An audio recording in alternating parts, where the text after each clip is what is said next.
Dumating na ang in-order kong phone para kay Miguel. Burner phone. Okay, so umorder ako ng phone sa Lazada. Natuwa ako kasi sabi ko 450 lang. And nanghahanap ako ng burner phone. Yung mga phone na dipindot lang, keypad lang. Yung mga tipong Nokia, tsaka mga Samsung era pa.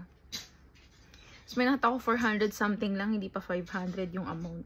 Sabi ko, okay na to, maliit, para sa amin ni Miguel. Pagka may mga emergency lang, tsaka mga biglaang tawag lang.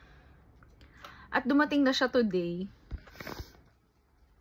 Tuwan-tuwa ako, Bi. Ayan, ito na siya. Tara!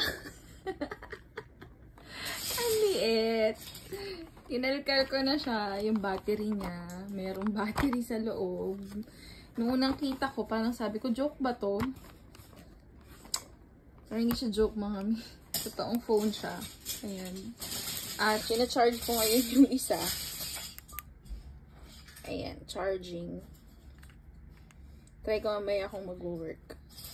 Okay, ito, ang liit. Sana hindi mawala ni Miguel. O, diba? May time.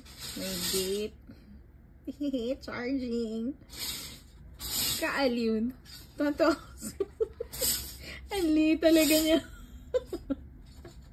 Nag-aalala pa ako kasi baka kung maano lang ni Migo ito. Pero mukhang nothing to worry about.